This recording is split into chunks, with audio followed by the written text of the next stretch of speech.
रिजार्वेशना बिसोर अबिसियाव 27टा बे 27टाखौ 100% बिसोरनो लाजोबो रायजो राजाफोर दिनै तुरुन गगैया एसटि जानो नागिरदों तुरुन गगै अखिल गगै जौगाखानाय हारिफ्रानो जुदि एसटि जायोब्ला मा जागोन नङा होमबा जों बबाव फात्ता मोनो जों बेनिखायनो बुंदों एसटि जानो मोना आरो मोनसे खोथा गिख्रंथावा मा रायजो राजाफोर जों रिजार्भनि गाबोन एसटि होगोन सान्थालफ्रा एसटि जागोन थागिबि जागोन झारखन्डनिफ्राय मोस्रोम बादि फैगोन बे हाग्रायाव हाबनायखौ होखारनो हाला एसटि नालाय थागिबि मोस्रोम बादि फैगोन मोस्रोम बादि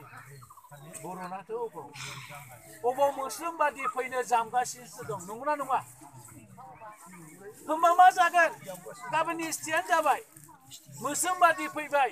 भटाराबो भट होनो राइट्स मोनबाय बिसिनाथ' खिथाया जोंना गाबोननो दानो गहपुरनि बेयाव 10 न'खरसो लुफै जाल्लालै जाल्ला मालाय जायगानि मानसि फैनानै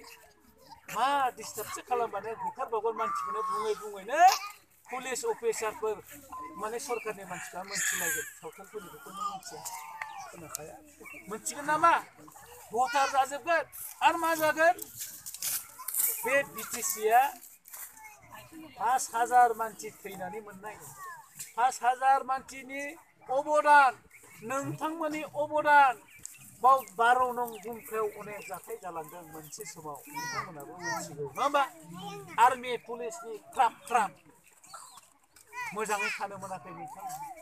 बे गासैबो लांनानै दिनै बे बिटिसिआ बे मोनदों रायजो राजाफोर नाथायबा बिटिसि मोननाय बे गासैबो जोंनि अबदानखौ दिनै सासे मानसिया नटसाट खालामदों थगायबाय थादों सोर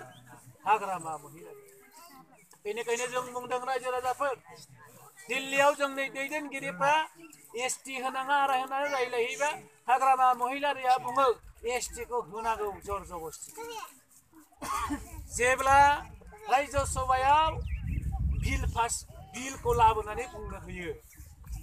बै झारखन्डनि ट्राइबेल मिनिस्टार जुवेल उरां बे बिथाङाबो बुंदों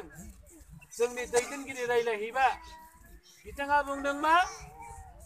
एसटि होनानै जोंनि बिटिसिआव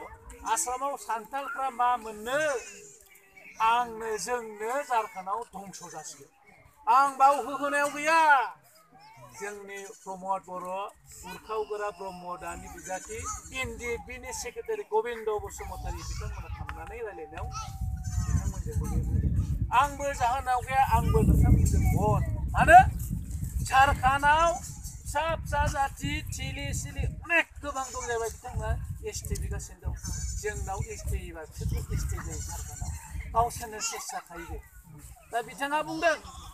बिथाङा मानिया सेन्ट्रेल गभर्नमेन्टआ रायजो सभायाव जेब्ला सेसन जायो बिथांखौ 1 घन्टा लानानै बायदिसिना बुंनानै थ्रेट होनानै फरायहोथारदों जै फरायदों ओंखारलांदों बिथाङा फरायखांनानै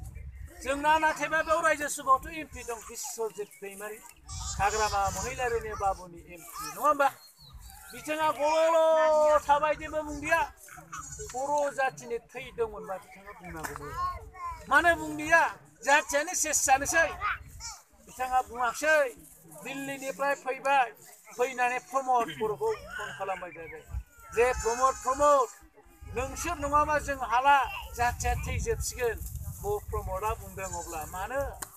मा जादों बुंफ्लाबाय नोंसोर माबा मोनसे बेबस्था लादो अबस्थाफ्रा बे मानो एमपि जाखो होमबालाय जाथिनि भबिष्यतआव जाथिनि अलखदाव खामानि मावनो नङाबा मानो एमपि नांगौ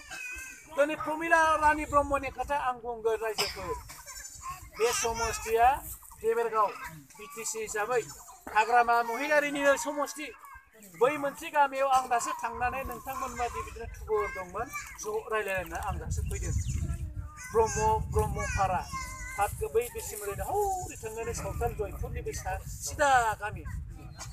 लामायानो खुनुरुखुमसो थांनानै नायबाय जि स्कुलफ्रा जिहं फाहं बेस्राफोर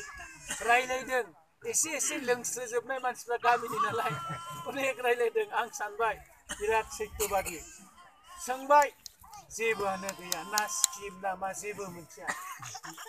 हाग्रामानि समस्ति बियो